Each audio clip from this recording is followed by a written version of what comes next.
Welcome to our community. Susie Thomas with you this morning. Very happy to welcome Caleb Tate.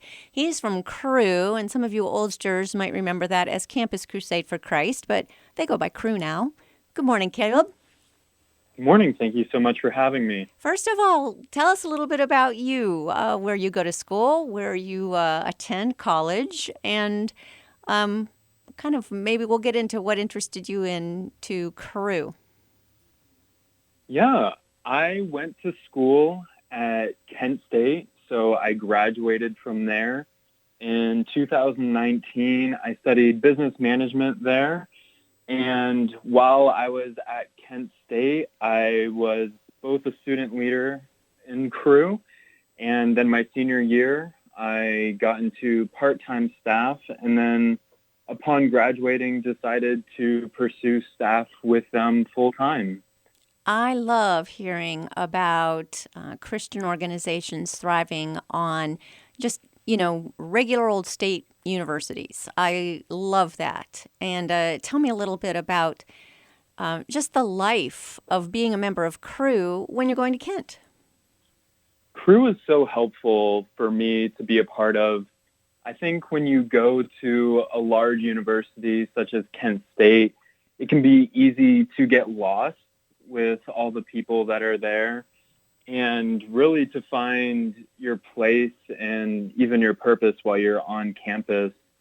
And for me, coming into campus as a Christian, I was looking to get involved with fellow believers on campus.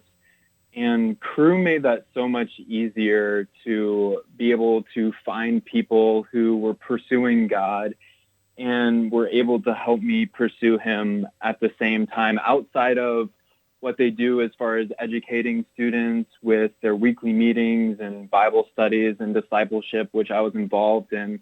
The biggest things that were able to impact me were the relationships that I made with people. Mm-hmm. Isn't there something so special? Because I think when you go to a Christian university, which is great, you expect everybody there you meet to be a Christian. You kind of know you're on the same page.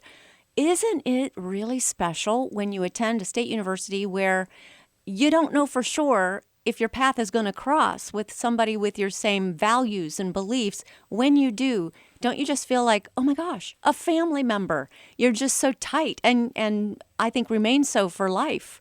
Your thoughts on that? Absolutely. Coming into campus as a freshman, it was pretty intimidating. I didn't have a car to go to church, but I was able to make relationships with people on campus that first week before I met anyone. It was really intimidating to be there alone. And honestly, I didn't know going into campus if I would be able to meet people who shared the same views that I did from how it's painted in media as well as conversations that I had with people in my church. I was going into college kind of expecting a fight to stay grounded in my morals Yeah. and my belief in God. But thankfully, I was able to find a community around me. And Cru has a great presence on campus. They're very readily seen. Especially the first week of school, they're out doing events every day, some days, multiple days during the week. So it's really easy for those who are looking to get involved to find Cru and be able to use them as a spiritual resource on campus, which is what we try to do for all the students there. Were you pleasantly surprised of how many Christians you did bump into? I know I was in college. I was. Did you meet a lot of fellow Christians? Like more than So maybe you expected? I think probably more than I expected for Mm-hmm. sure. The campus, no doubtly, is still largely not Christian. There are plenty of people that grew up within Christian homes, but once they get out on their own, which is common, most students walk away from their beliefs. It wasn't something they were really grounded in. There's statistics out there that 70% of students end up walking away from their faith when they go to university. So I expected to run into a lot of people in that kind of category. But what I was really surprised to find was a lot of believers who didn't just make Jesus a part of their day every day, Right. almost like a ritual, reading their Bible and going to church on Sundays, but they were adamantly pursuing God and wanted everyone around them to find the joy and love that they had in a relationship with Jesus. Yeah. I want to step back there for a moment of something you said that strikes terror in the hearts of parents. What can you do? Why? With all of the studying that's letting us know that a child can be raised in a Christian home, but then hit college and go off on their own way, that directly goes against a promise we hold on to in the Bible that you raise up a child in the way they should go, and when they're old, they will not depart from it. Now, that's not to say that their story is over. Maybe they just took a little sidestep, but they will be back on track. But is there further studies of why that happens? Why is college so detrimental to a person's faith? Yeah, it was interesting that you mentioned that. I just got done studying through Proverbs, and in my experience with students, it's not necessarily that the parents did anything wrong. And like you were saying, God instructs the parents to raise the children in the way they should go, but ultimately they have to make their own decision if they're going to pursue God and have a relationship with Jesus. Mm-hmm. And the students that I run into, more often than not, it's not that they don't desire a relationship with Jesus. It's that a lot of the campus is competing with that idea. And they're being told that Christianity is philosophy for the weak-minded. And there's just so many things telling them that Christianity isn't true. And then there's so many things that appeal to them and seem enticing outside of Christianity, telling them they can find their purpose in a social life or academic success or their future career. It can be easy for them to be lost if they don't have someone walking alongside them. Yeah. And that's why I was so thankful to have Cru, because we do want to be a spiritual resource for students wherever they are at in the relationship with God, whether they've never heard of having a relationship with Jesus, whether they grew up in a Christian home and want to learn how to grow deeper in their faith. We want to meet students wherever they're at. And so it's so helpful to be able to be alongside them and be able to answer the questions they have. One student, his story sticks out in particular. He grew up in a Christian home and he believed in Jesus and he went to youth group growing up.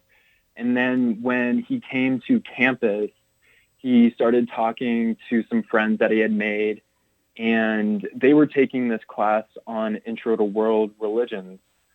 Through that course, his friends had been convinced that Jesus wasn't God, and they shared that evidence with him, and he went into a serious season of doubt, and he didn't think that he could trust the validity of Jesus being God. But we were able to continue to meet up, continue to talk through his questions.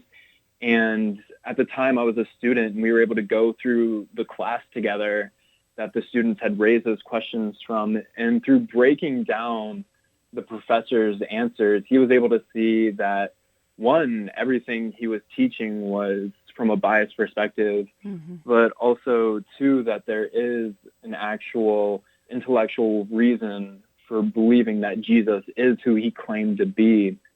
And going through that class myself, it was easy to see how students could be led astray, how the professor with a lot of confidence and a lot of knowledge could convince students otherwise.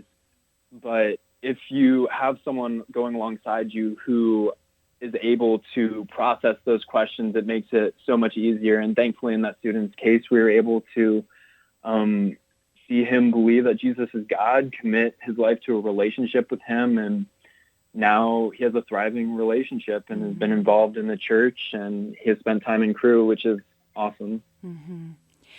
Yeah, you just really pray that a professor who is so blinded by knowledge can eventually see the truth. The truth can eventually pierce through all of that head knowledge.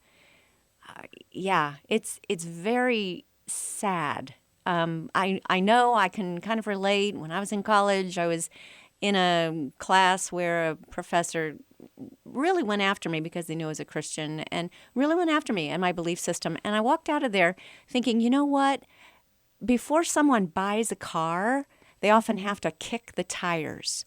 So if I am just the tires that they're kicking while they're exploring this, if God's working on their heart, I'm willing to be those tires. Go ahead, kick away, because God is certainly able to stand on his own 2 feet. But I know that feeling. And we used to say something back in the day that God doesn't really have any grandchildren, that we're all children. We need to, each one of us, really believe in him for ourselves, not just adopt our parents' faith. So we're each a child of God. None of us are a grandchild. None of us come through based on what our parents believe or don't believe. Because of that, I want to ask you this next thing. You obviously have such a heart for young people right now, going through this, graduating, and now you want to go on staff.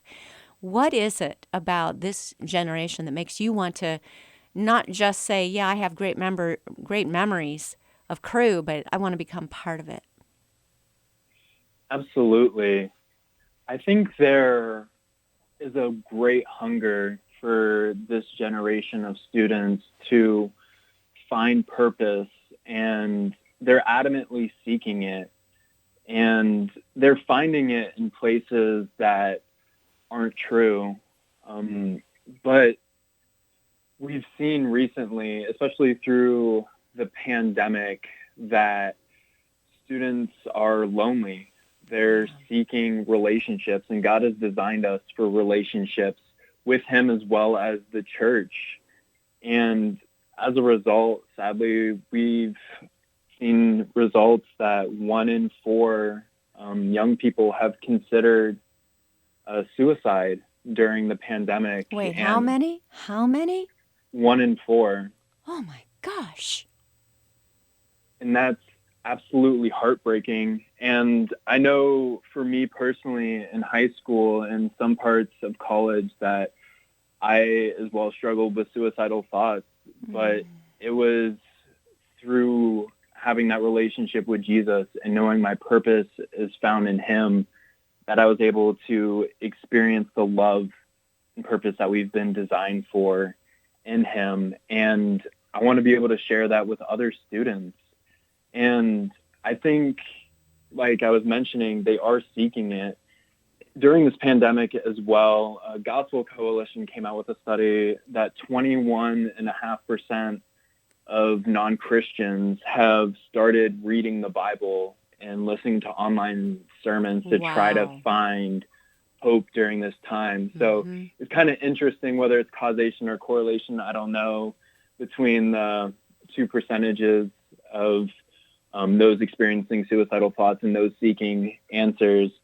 But through difficult times, through suffering, God promises that he's going to meet us when we seek him.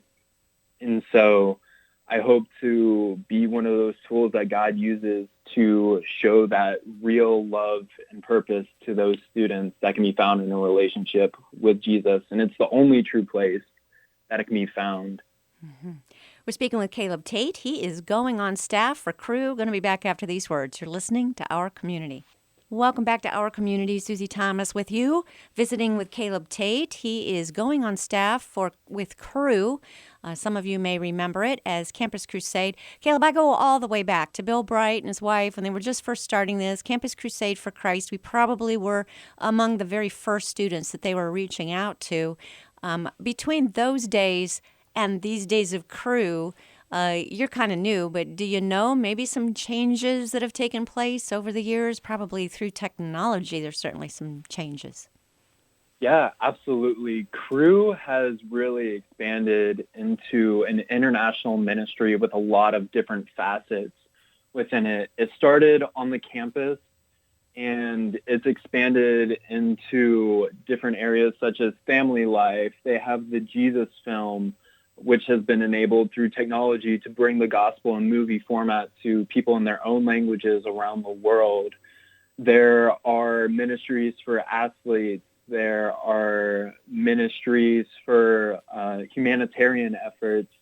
And there are also ministries that we are creating content that people can find through technology, which I think is one of the greatest things about technology, is that we're able to use it to reach a global audience, even where there aren't able to be missionaries physically reaching people. They can still be reached through the internet. Isn't it just amazing the times in which we live? I know there's the downside, and it is kind of hard to believe that people with all these different ways to communicate feel isolated and alone. But thank goodness we at least have ways to communicate, and we have ways to get the gospel out like never before. Who would have, a year ago, I hadn't heard of Zoom. Now, now it's like a daily thing. And when you think of, all the churches that are going online, my goodness, you can either go to, if your church is worshiping face to face, but look at the outreach that our churches are having right now because of their services and worship all being online. It's kind of amazing. Does Cru find these new ways to also be making you expand faster than you would have thought possible? Absolutely. Both as far as an organization as well as the local campus, with all the restrictions that are being placed both at a national level as well as a campus level on students meeting in person. It's really vital for us to be able to have technology to work with. And thankfully, Cru has been working with these things for years. And our students being in college, a lot of them are using this technology, so they're familiar with it as well. So there's not as much as that shock factor for them, I think, as a lot of people have experienced trying to transition to online. But there is a lot as well on an organizational level of what we're able to do through technology. Yeah, seriously. I'm always fascinated in the mindset of the incoming freshmen. And this year's class is very exceptional because they really got robbed of their senior year. These kids didn't get to walk across the stage in the normal way when they graduated. Most of them didn't have a prom unless their parents threw one for them in the rec room, in the family rec room. I mean, it just is so heartbreaking to think of what their senior year was like. No spring sports, no spring play, no spring music, all of those things that you remember from high school was robbed from them. And now they're stepping into college in a real weird way. But you also think that these were kids, many of them born maybe around or very nearly after September 11th of 2001. So they came into a weird world, a world that had already been rocked, and then graduated in a weird way. And it's almost like their mettle has been tested like no other generation. Tell me about your feelings and your thoughts about this incoming freshman class. Well, there is the side that a lot of them have been through a lot, and that can definitely beat down on people. But like we discussed, I think that can be a great opportunity for those who are lonely to be able to share the gospel in those situations. But I also think that it's a great opportunity to impact some people that are very resilient. They've been tried and tested through a lot at a young age already. And if we're able to impact them with the gospel, I just think of the tremendous impact they'll be able to have when they go into their vocations of sharing their faith, because there is a cost that comes with being a Christian on a daily basis. And that's no exception when you go into the workforce and you're trying to be bold about sharing your faith without overstepping boundaries.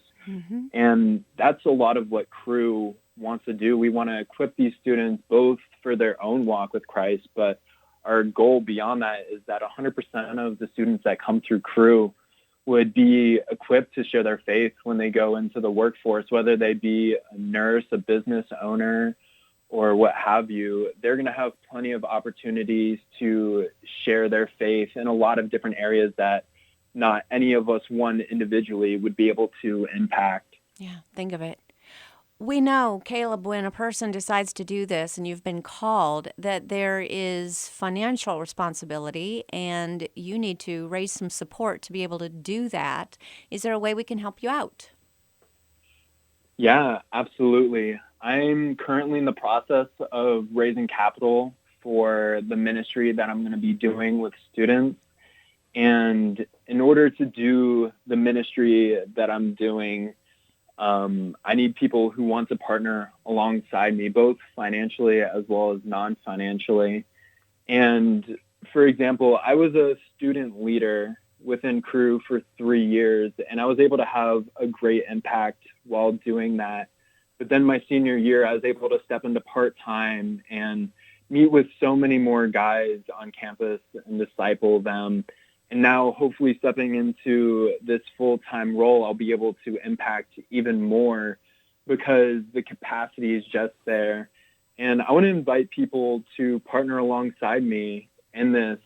I would ask if people want to come alongside financially, if they want to give on a monthly basis. It's going to be those reoccurring gifts that help me to do this ministry until I feel God calls me away from it, and I can give my email so we can get connected, because I don't want my donors to ever just be a deposit in an account. I want to actually have relationships with them and hear about their heart for the ministry that I'm doing as well, answer any questions they have, and be able to share how they can be praying for the campus and the monthly updates that I send.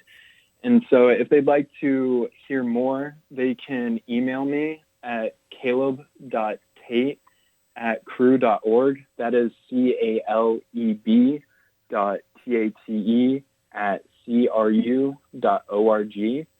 And even if you're not in a place to give financially, I would still love to connect with you and have you be praying for the campus, or maybe you know a pastor or a business owner or individuals that might want to connect with me and hear about the ministry that I'm doing.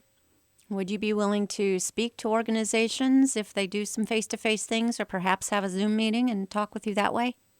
Yeah, absolutely. I've done both of those things through this process. Great.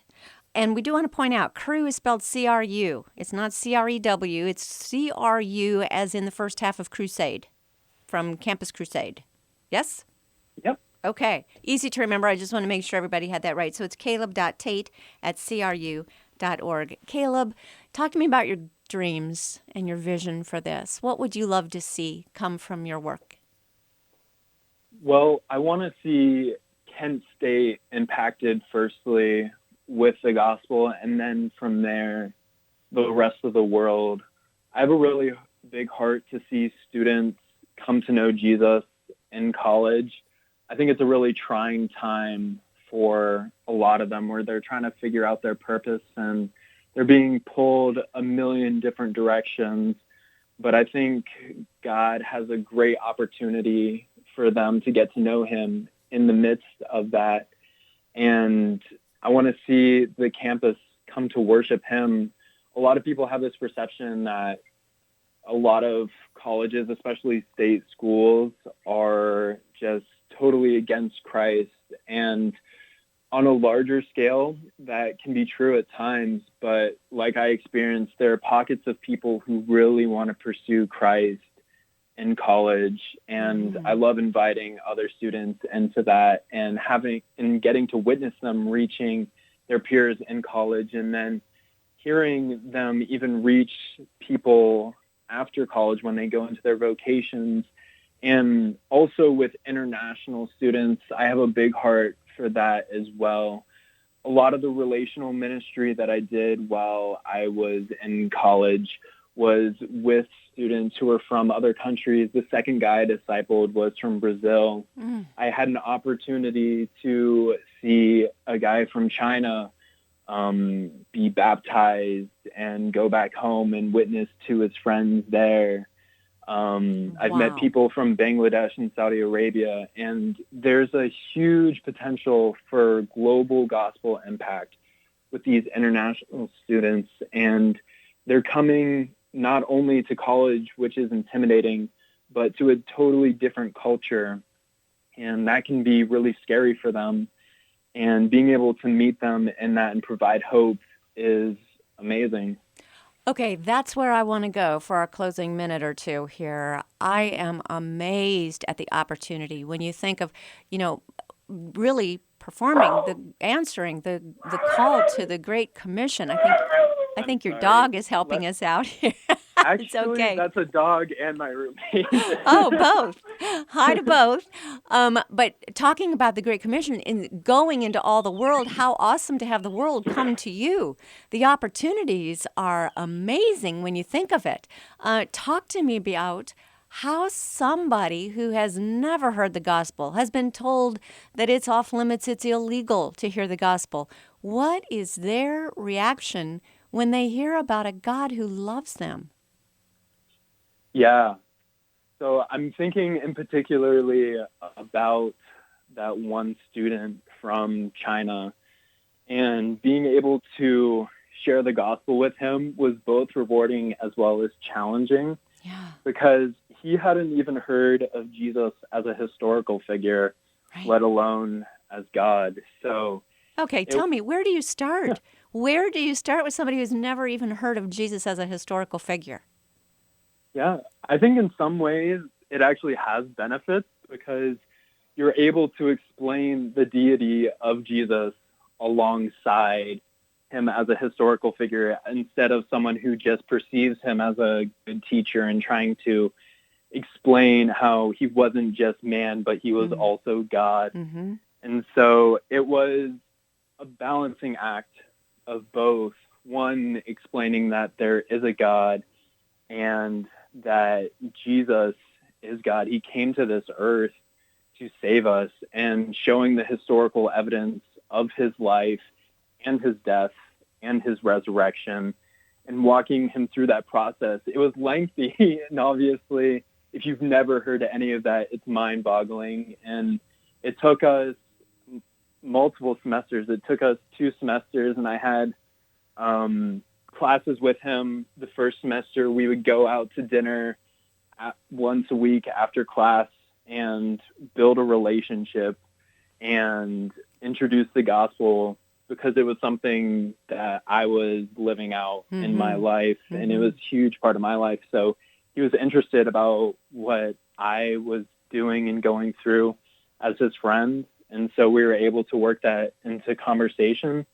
And then by the time it came to having him make a decision, there's an interesting aspect of sharing the gospel that I don't think many Americans are aware of. A lot of us respond to the gospel out of guilt because that's what our culture is kind of based around. But people from other countries respond to the gospel out of fear. Others respond to it out of shame. And China tends to be more of a shame culture. Hmm. And Cru has given us these tools, and one of the versions of the gospel we're able to walk through with students is called the Honor Shame booklet. Mm. And so I was able to go through that with him and be able to explain the gospel in a way that would make more sense to his cultural upbringing. Spoke his language. And it's always the Holy Spirit who does the convicting and brings us and woos us. And thank you, Caleb, for being so obedient to following his leading and doing that. All right, if you want to support Caleb, it's caleb.tate at cru.org. And boy, we wish you all the best in this new ministry, Caleb. Caleb Tate, thanks for all you're doing in our community. Thank you so much. Thank you for having me on and giving me the opportunity to share with the audience about what God's called me to in this ministry. And I hope that not only are we able to partner for this ministry, but I hope they're encouraged to pursue people around them and share the gospel with those in their lives because it is the greatest news that there is.